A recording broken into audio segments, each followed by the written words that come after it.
Okay, let's unpack this.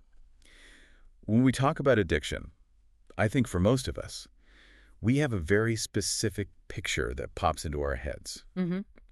We picture the substance, the bottle, the pills, the needle, Yeah. or maybe the behavior gambling, scrolling on your phone at 2 in the morning. We focus on the what. Well, that's natural, right? It's the visible symptom. It's the Yeah. thing that's causing the immediate, destruction. Smoke. It's the smoke, so you Yeah. assume it's the fire. Exactly. Mm-hmm.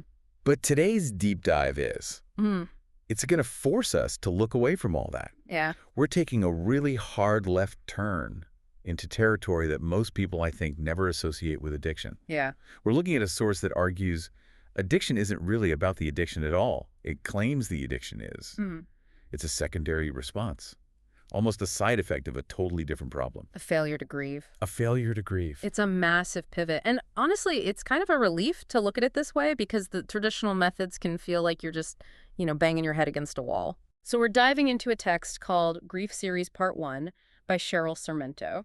And just to set the stage, this isn't some dry clinical study. This is a theory that was born from a collision between academic training and just real-world heartbreak. And that's the hook for me, this idea that we might be treating a symptom while the actual disease is just running rampant somewhere else entirely. So let's set the table. Who is Coach-Sheryl Sarmento? Okay, so to get the theory, you really have to understand the theorist. Sarmento is an addictions counselor and also a grief coach. A grief coach. Yeah, and her background is really interesting because she sort of bridges these two worlds that don't always talk to each other. On one hand, she has the academic credentials. She went to Bethany Bible College in Santa Cruz, the Scotts Valley campus, and got her certification in addictive studies. Okay, so she's not just winging it based on a hunch. She's done the coursework. She knows the standard operating procedures. Exactly. She has the on-paper qualification. She knows what the state says, what the medical boards say. But, and this is really the inciting incident for this whole thing, she found that the on-paper methods just weren't working in the real world. She felt something was missing. A profound nagging sense that something was missing. Yeah, I think a lot of people can relate to that. You get the degree, you read the books, you learn the best practices, and then you go out there and you hit a wall. And for her, that wall was personal. Yeah. She talks about looking at her own community, what she calls the body of Christ, and just seeing it being absolutely ravaged by addiction. Ravaged, that's such a strong word. It is. It implies something violent, something out of control, and she notes it's getting worse, not better. She points directly to the internet as a huge accelerant. Oh. It's not just the bottle anymore. It's the 24-hour access to anything. And the tragedy for her was that the tools she learned in school, they were powerless to stop it. She was seeing defeat, not victory. So she has this crisis of faith in her own training. She decides to go on a quest, as she puts it, to find this missing link. And this is where the story takes a turn I really did not expect. Yeah. She doesn't find the answer in some new drug or a new psychological framework. She finds it in, of all things, an old statistic she remembered from class. This is the eureka moment. It's like a detective revisiting a cold case file. She went back to her old coursework and remembered this very specific demographic breakdown of alcoholism rates. Okay. And it's a comparison that just completely upends how we usually think about this stuff. So walking through it, because on the surface it seems almost contradictory. Okay, so she recalled learning that the demographic with the highest rate of alcoholism is the Native American population. Right, I think a lot of people have heard that statistic. But then, on the complete other end of the spectrum, the demographic with the lowest rate of alcoholism is the Jewish population. Okay, I want to pause here and really unpack this, because it's so easy to misinterpret that. Your first thought might be, oh, well, Jewish culture probably just prohibits alcohol. The forbidden fruit logic. Right, if you don't have it, you can't get addicted to it. Simple. That is the common assumption. Abstinence equals safety. But Sarmento points out the paradox here, and it's brilliant. Jewish culture doesn't ban alcohol. No, it's the opposite. It's the complete opposite. Oh. They have wine integrated into religious ceremonies, Shabbat dinners, holidays. It's on the table from childhood. It's sacramental, it's cultural, it's been there for thousands of years. For thousands of years, they have had alcohol integrated into their lifestyle longer than almost any other group on Earth. So by the standard logic of exposure equals addiction, they should have sky-high rates. They're inviting the enemy to dinner every Friday night. And yet, they have the lowest addiction rates. So Sarmento looks at this and realizes it's not the substance, It cannot be the It substance. can't be. If one group is swimming in it and stays healthy, and another group just touches it and drowns, the variable isn't the liquid, it's the sea. It's the software running in the background. That's a fantastic way to put it, the cultural software. She deduced that if the Jewish people have the alcohol but not the alcoholism, then the key to preventing addiction must be something embedded in their culture. It wasn't about restriction, it was about resilience. Exactly, emotional resilience. So she starts looking for what she calls these keys. And she believed the answer was hidden in how that culture processes emotion, and specifically how they process pain. Which brings us to the core of her theory. The healing equation, let's call it that. She draws this straight, hard line between grief and addiction. Her assertion is incredibly direct. She argues that most addictive behavior isn't a moral failing, it's a skills deficit. A skills deficit. Yeah, a lack of knowing how to deal with emotions and pain. So if you don't have the skill to handle the pain, you reach for the painkiller. Correct. And the specific tool she zeroes in on is grief. She writes, without proper grief, people do not heal. And then the corollary, which is the game changer, without healing, people cannot overcome addictions. Wow. So grief is a prerequisite. Right. It's non-negotiable. You can't just get over an addiction. You have to grieve your way out of it. You cannot skip that step. And in her view, grief isn't just, a feeling of sadness you have to endure. It's an active mechanism. She uses a very visceral word for it, purge. Purge. That's intense. That sounds physiological, like getting a poison out of your system. It's meant to be. She describes grief as this process that, if you do it right, helps us purge feelings that would otherwise just get stagnated inside of us. Okay, let's drill down on that stagnation idea, because she uses a metaphor that really stuck with me. The infected wound. It's the most powerful image in the whole text. She says that if we don't grieve, if we don't do this active purging, it's like slapping a Band-Aid on a deep, dirty wound. And we all know what happens then? It doesn't magically heal just because you can't see it? No, it festers. It gets infected. And that infection spreads. Festers. Such a perfect, gross word for it. It implies the pain isn't static. If you ignore it, it doesn't just sit there. It gets toxic. It grows. And this is where she connects it right back to addiction. In her model, addiction is our human attempt to manage the pain of that infection.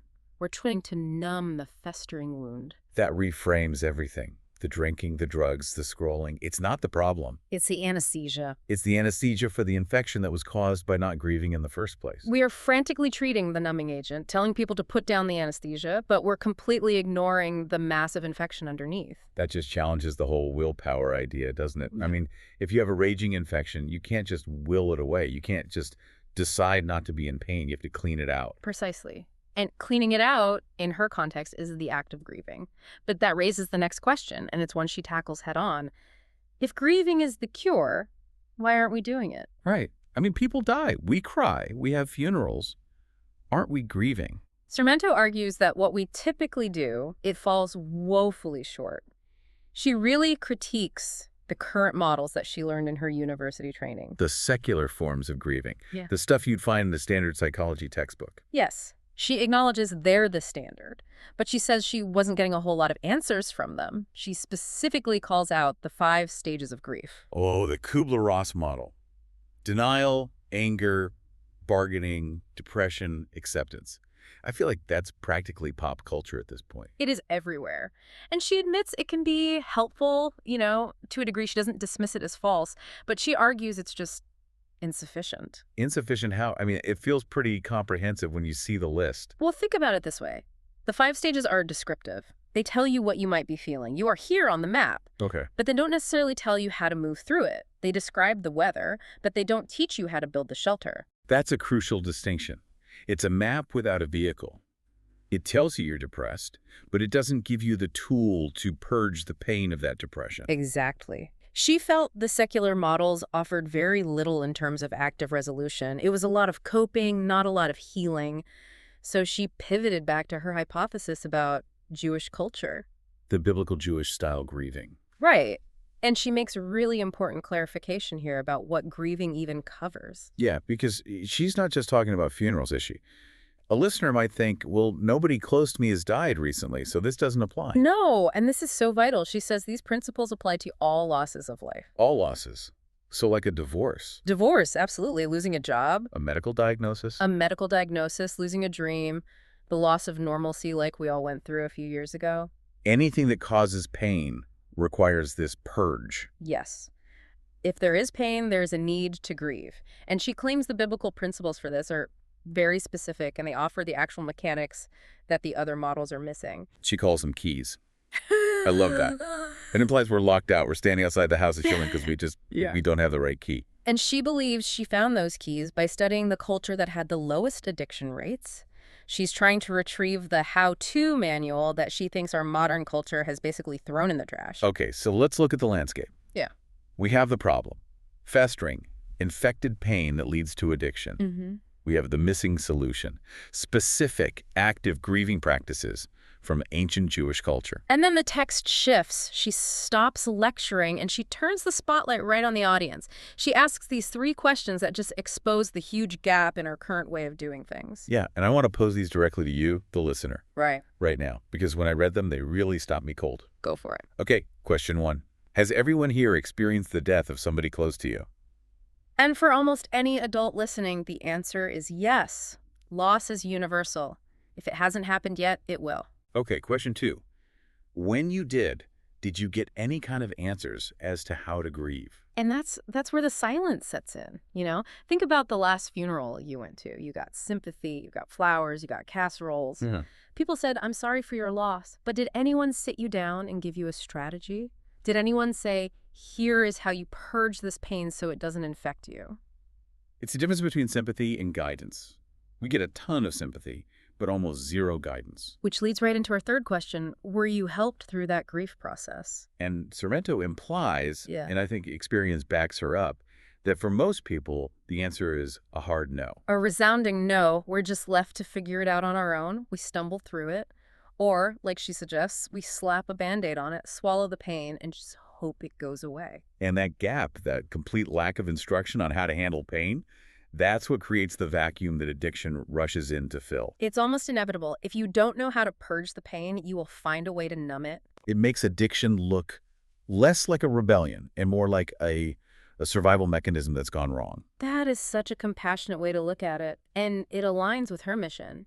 She isn't trying to judge the addict. She's trying to find the missing education that led to the addiction in the first place. She sees a community that is suffering because they lost the manual on how to be sad. Loss, the manual on how to be sad. That's it. That's profound.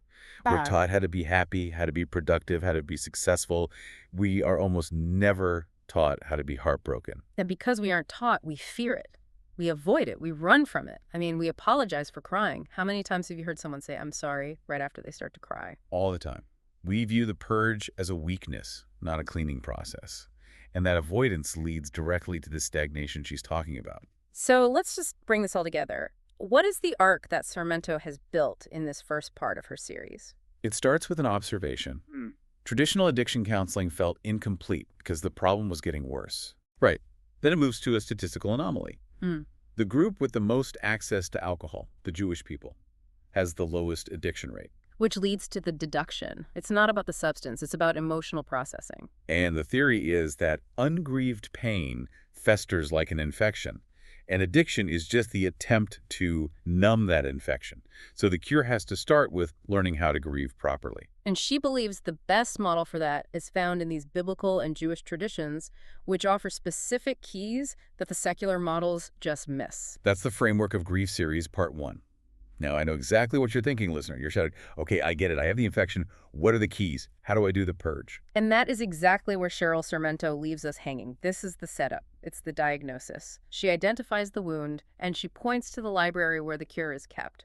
But she saves the how-to for the next part of her series. It's a masterful cliffhanger. Frustrating, but masterful. We know that we need to grieve, and we know where she found the answers, but we don't have the checklist yet. But I think even without the list, the diagnosis itself gives us a massive amount to think about.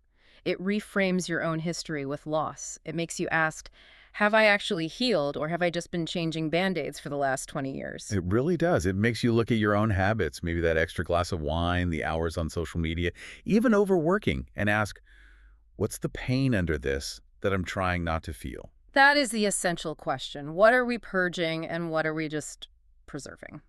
As we wrap this up, there's a thought I can't shake. We live in a world that is obsessed with speed. Fast internet, fast food, fast results. And fast recovery. We want the hack to feel better instantly. Exactly. Get over it. Move on. It's been 6 months. Shouldn't you be better by now? We hear these messages constantly. We pathologize lingering sadness. We treat it like it's a malfunction. Right. So here's the thought I want to leave you with. If Sormento is right, and proper grieving takes time and specific active effort, are we, as a fast-paced society, accidentally engineering addiction? Oof, that hits hard. If we don't make time for the pain will make time for itself. Is our impatience with sadness actually making us sick? That is a huge question to chew on. And while we wait for part 2 to get the practical steps, maybe the first step is just admitting the wound is there. And that it deserves air, not just another Band-Aid. Powerful stuff. We'd love to hear what you think about this connection. Does it ring true for you? Thanks for listening to this deep dive. Until next time.